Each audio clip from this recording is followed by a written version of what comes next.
Welcome to the Roberts Law Office Injury Podcast. Kentucky attorney Jeff Roberts has over 25 years of experience. He'll provide answers to your questions related to personal injury and automobile accidents, workers' compensation claims, and Social Security disability benefits. Let's join Jeff for this episode. Alrighty, we are back in Calloway County to talk about workers' compensation with attorney Jeff Roberts. And Jeff, today we're going to answer a question a lot of people probably are thinking about. How are my workers' compensation benefits actually calculated? Yes, and that's it's something that I get asked frequently in initial meetings with clients. Good to see you again, Jim. And how a lot of times clients come to me and they're already receiving temporary total disability benefits, sometimes referred to as TTD benefits, but they don't know if they're getting paid what they're supposed to be getting paid, how those are calculated. And so that understanding that, because it can make a big difference if on your benefits if you're not getting paid correctly. And frequently when I finally get the payroll records for the worker, for my clients, then I find out that they actually were not paid accurately. And most of the time, it's surprising, most of the time they're underpaid. It's just amazing. It's amazing how it happens. Yeah, very, very, very rare are they ever overpaid. I feel the same way about my income. Yeah. But that so how those are calculated, and basically the first thing is calculating your average weekly wage. That's the temporary total disability benefits should be paid to you at 66 2/3% of your average weekly wage, subject to a cap, and the cap changes year to year. So under that standard, like for the cap in 2023 was $1,118.43. So even if you're 66 2/3% of your average weekly wage was greater than that, that's the max that they have to pay under workers' comp benefits, unless you have a union contract that provides for your employer to make up the difference to a higher rate. And some union contracts do provide for that from there. So, but the big factor is then how do you calculate the average weekly wage? And there's a variety of ways that the average weekly wage is calculated, all of it coming back to how you're paid. And I've always found it's interesting to me how complicated getting to the right number really is. It can be extremely complicated, and you have some people who are, their pay is based on a yearly salary there, and then those are a little easier because you take the yearly salary, divide it by 52, you've got your average weekly wage at that point in time. But some people, they get a commission, they got a base pay plus commission or something. And so you've got different ways that people are paid, and that each one of those has their own different way that you then have to calculate the average weekly wage. Most people are paid hourly that I've represented in the past. I've represented people paid a variety of different ways, but hourly tends to be the way that most people are paid, or something along that. If it's not hourly, at least their weekly pay varies based on, like truck drivers get paid by the mile. So one week they may drive one set of miles, next week may be double that. And so, but the pay is based on the mileage that they travel. And in both of those type situations, what you do is you go back over the 52 weeks immediately preceding the injury. So if your injury was August 15th, 2023, then you would take the 52 weeks prior to that, which would go back to August 16th, 2022, and look at those payroll records, break it up into 4 13-week quarters, which is about every 3 months, essentially, is what you're looking at. And in whichever provides the highest wages are there. But they throw even another wrench in the wheel, so you don't just look at it and say, okay, he made 13,000 in this 13 weeks, so therefore his average weekly wage is $1,000 a week. No, what the law does is if you're working overtime, overtime hours are calculated, but it's straight time pay. They can't use the time and a half for overtime wages. Oh, wow. Okay. Yeah, and that can be a big hit for Yeah. people who work a lot of overtime. That can be a huge hit on calculated in their average weekly wage to where it's substantially less than what they actually were making. And so you've got to look at that aspect of it. And then there are certain jobs that, because of the nature of the job, there's periods of time of unemployment. Road construction is one that always comes to mind because usually once it gets to a certain temperature and stays at that temperature, road construction tends to stop until things warm back up again. And there's some things that can be done during that, but a lot of times you have people laid off and unemployment benefits that they received aren't wages under the Workers' Compensation Act, at least yet. And I'll come back to that. But so those unemployment benefits didn't count toward the average weekly wage. They just counted as no income during that period of time. And that can have a huge impact on the average weekly wage. If you've got 3 months of unemployment there, depending on how it falls in that, it can affect two of your quarters, which could be your best quarters, if it wasn't for the periods of unemployment calculating into those. Well, and I know when you talk about the layoffs, we've got an automotive plant not too far from here, and you've represented a number of injured workers there. I remind myself all the time about the different numbers of layoff periods that they go through if they've got a work stoppage for some reason. And that could really mess with these calculations. Oh, it can. It can really wreak havoc on the average weekly wage. The average weekly wage calculations, and hopefully that's going to be corrected soon. There is a proposal in Kentucky to do that. I think it's on the governor's desk. I'm comfortable the governor's going to sign that bill that allows for unemployment benefits now to be part of the average weekly wage calculation. And frankly, that should have been passed a long time ago, in my opinion. But it looks like it's gotten through both houses this session, and I can't imagine the governor's going to have any problem with that bill. It's very beneficial to the workers in the state. So I'm comfortable the governor will be signing that bill there. So hopefully we've resolved that issue. But then you have a lot of people who have a second job. And then how does the second job's income come into play for the average weekly wage purposes? And again, as a lot of things in the legal system, it's complicated.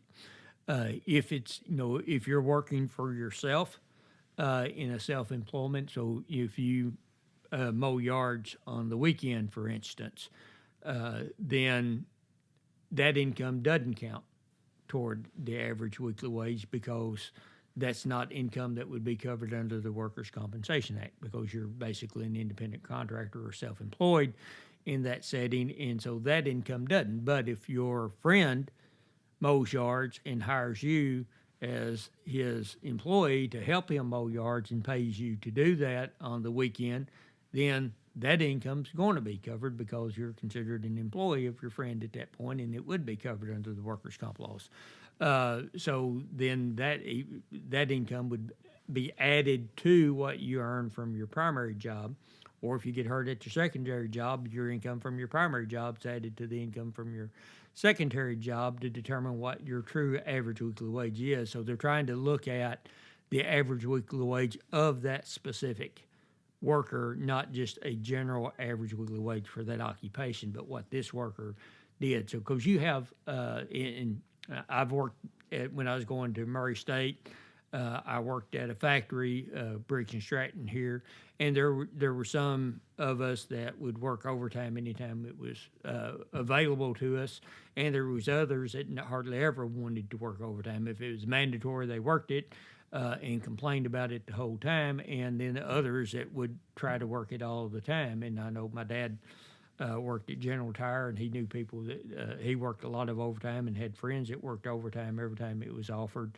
I've represented lots of people from General Motors that have had lots of overtime, a lot of construction workers that work a lot of overtime from that standpoint. So, and it should be calculated based on that worker's average weekly wage. And again, even with the second job being counted, even with these other factors, it's still subject to those caps that you mentioned at the outset of this. Yes, it's still subject to those caps. So if the But if second, you're below it, at least you can get a lot closer. exactly, if you're below it, then it raises you up some. If you're already above the cap, then the secondary employment or the overtime it's not going to factor into it. I mean, the overtime factors in on whether you hit the cap or not anyway, can.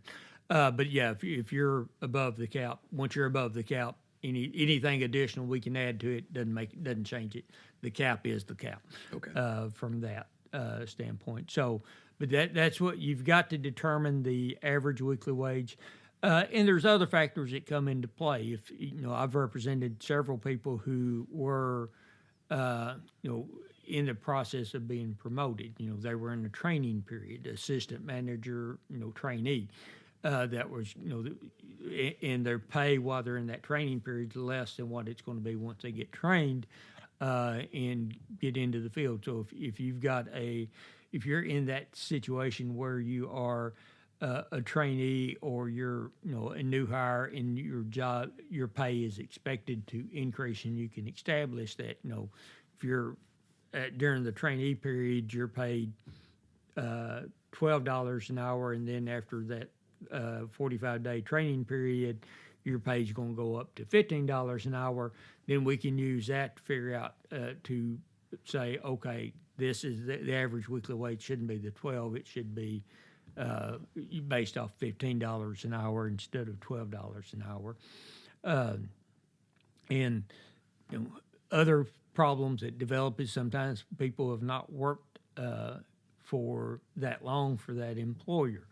And if you've worked for 13 weeks, then they're going to use that 13. If you haven't gone back 52 weeks, if you hadn't worked for a year for the employer, then they just go with the wages back as far as you've worked and break that up into 13-week quarters there. So if you've worked 6 months, you've got two 13-week quarters. But if you've not worked a 13-week quarter, then you've got to look at, okay, what would the pay have been if the person had worked a 13-week quarter, and how do you calculate that? And there's various ways. The best way is to get the wages of somebody who's worked for did the same type of job for that employer for a 13-week period of time, and use their wages from that, and the law allows you to do that. But there's ways that you can figure that out, and I've seen that situation frequently, that I've had to deal with that type of calculation when that happens. Well, and again, when I come back to this, it's the complexity of these calculations, which actually determine the amount of benefits you're receiving while you're off from work. It would be a good idea to get an attorney to at least look at the situation for you, because again, you don't want to be into a situation where you're just taking the company's word for it, and as you said earlier, you might be getting underpaid and not even realize it. Exactly. Yes, you can be getting underpaid and not realize it, and having someone who knows how to calculate the benefits. And a lot of times I see, and I don't think it's intentional. I think it's not knowing the law and not. But when I see the wage records, Kentucky uses what's called an AWW-1 form, or average weekly wage 1 form, where the employer is supposed to fill that out, and they say, he worked, hourly rate was here, worked this number of hours, this is what his total pay was.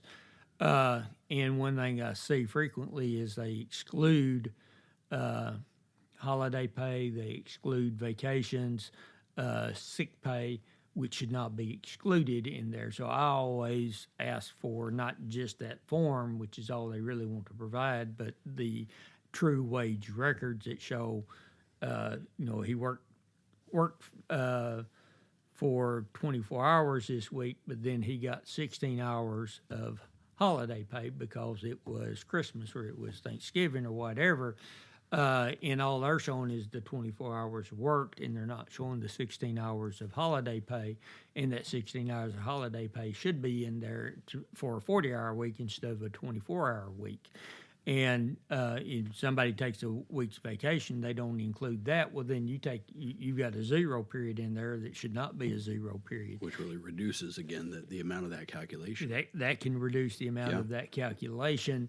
And if that's a period where they've worked a lot of overtime and then they show a zero there, well, that may take what would be the highest quarter of earnings below the second highest quarter to where it comes down to where you're not getting paid anywhere near where you're supposed to be getting paid at that. So having someone who can look at those records, know what the law is, to make sure they're maximizing, making sure everything's being included that is supposed to be included in that. I want to come back to something. You talked about this form that the employer will calculate out and say, okay, this is what they worked, this is the hourly wage, number of hours, stuff like that. But again, a side job could actually count into that calculation. But doesn't the employer have to know that you're actually working that side job? Is there a little bit of a notification issue you might? Yes, if you're working a side job that the employer doesn't know anything about, then that doesn't come into play. You can't use that. The employer has to know that you have a secondary job. But it's not necessarily the HR department. In my opinion, I don't think that, and I don't think there's a case that says that. So, if you're working at General Motors, and then on, you work Monday through Friday, and then on the weekend, you've got a friend that's got a sporting goods store, and you go in and work at the sporting goods store for them on the weekend because you're hunter, sportsman. If your supervisor, in my opinion, if your supervisor knows about that, you say, look, you tell them, hey, my friend's got this store, I work on the weekends, we got a great sale this weekend, you ought to come in and see it. The employer knows about the secondary job at that point in time, and so that employment, those wages come into play. And so that's usually not that hard to prove. There's been a few times where, then the workers told me, no, they didn't know. I didn't want them to know. I made sure they didn't know anything about it because I thought they wouldn't like it, and I didn't want them to know that. But it's a very rare situation where I've had where I couldn't establish the employer was aware of the secondary job. Yeah, we've done other episodes dealing with workers' comp where we specifically discuss what's called a duty to notify. You have to tell your supervisor or somebody up the food chain that you've been injured. I really just think if I'm working a second job, consider that your duty to let them know because at the end of the day, if you are injured, it could actually be to your benefit. Correct. Yes, exactly. You're not required to, but I mean, it's a good idea. Yeah, I mean, it's to your benefit if they know because then you can do that you can use those wages to increase your average weekly wage, which it affects the temporary total disability benefits that you will receive. And temporary total disability benefits are paid to you when you're off work under doctor's orders. We've talked about that in the past in these podcasts, but when you're off work under doctor's orders, until you either reach a level of improvement to allow you to return to work or you reach maximum medical improvement.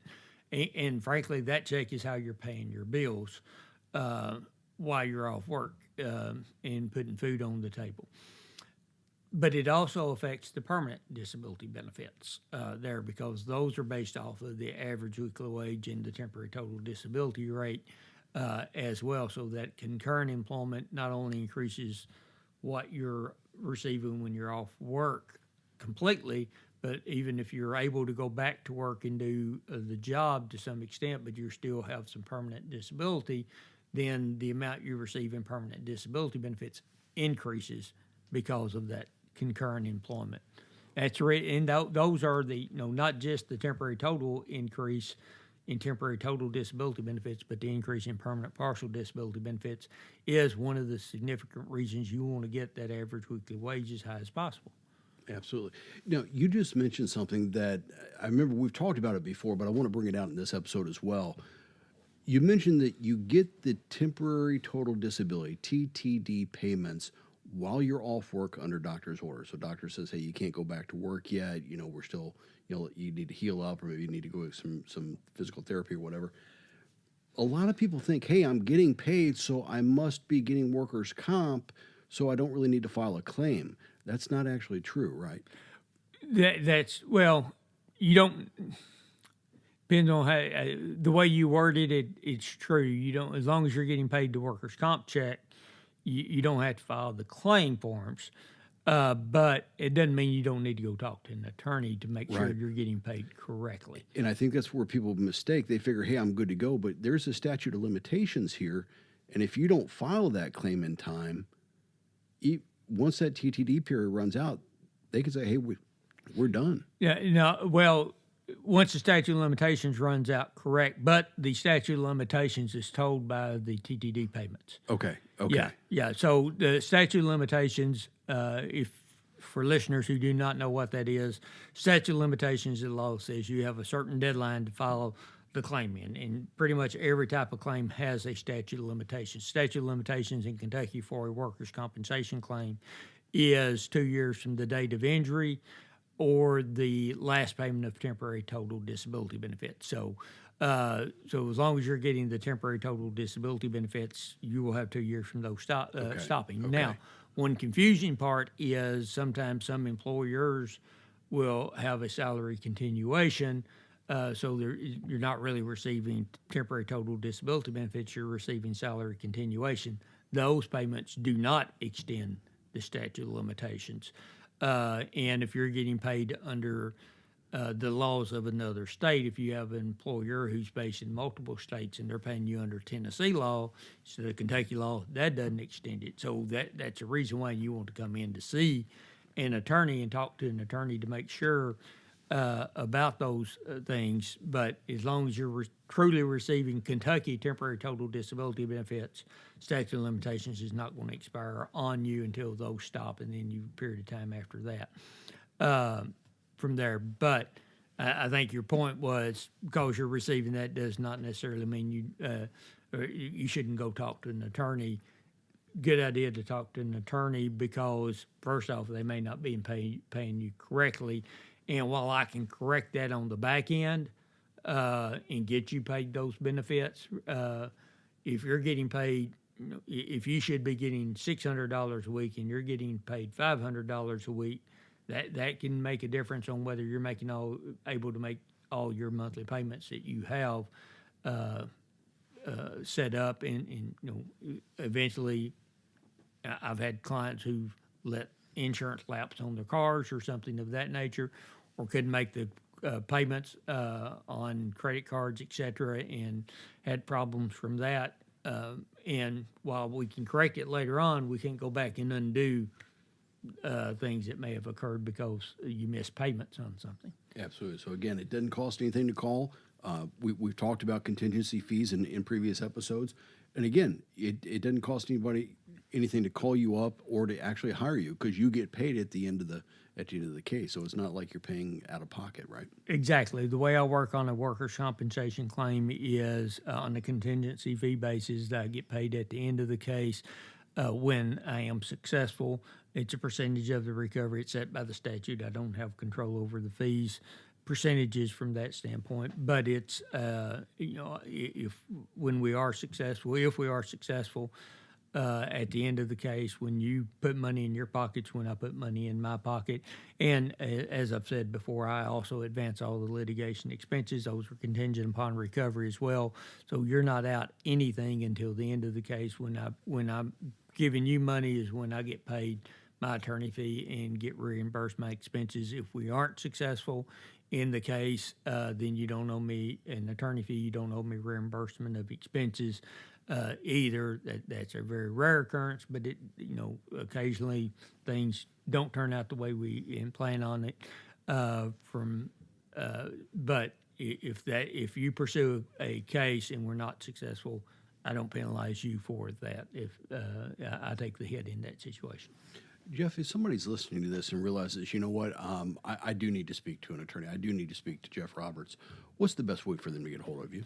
Best way to get a hold of me is to call my office. I have offices in Murray and in Hopkinsville. But it's one phone number to reach me, and best number is 270-753-0053. That rings to the office in Murray. That's my main office. Said that I have one number. Actually, I have an 800 number as well, and that's 1-800-844-5108. Rings to the exact same phones. But that's going to be the best way to get in touch with me. If I'm not available to talk to you when you call, they will give me a message or send you to my voicemail to leave me a message, and I can return the call. Then, if you want to shoot me an email, you can send an email to jeff@jeffrobertslaw.com as well. Outstanding. Jeff, I really appreciate your time, and obviously to the listeners, we appreciate their time for listening to this, and hopefully you found it definitely helpful, especially if you've been injured at work and need to talk to somebody about a potential workers' compensation claim. Jeff, we'll see you back in about 2 weeks. Okay, thank you. Take care. Bye-bye. Bye. Thank you for listening to the Roberts Law Office Injury Podcast. Jeff will return in 2 weeks. Until then, he invites you to visit jeffrobertslaw.com and follow his firm on Facebook. At the Roberts Law Office, you'll find a history of small town service and big city results.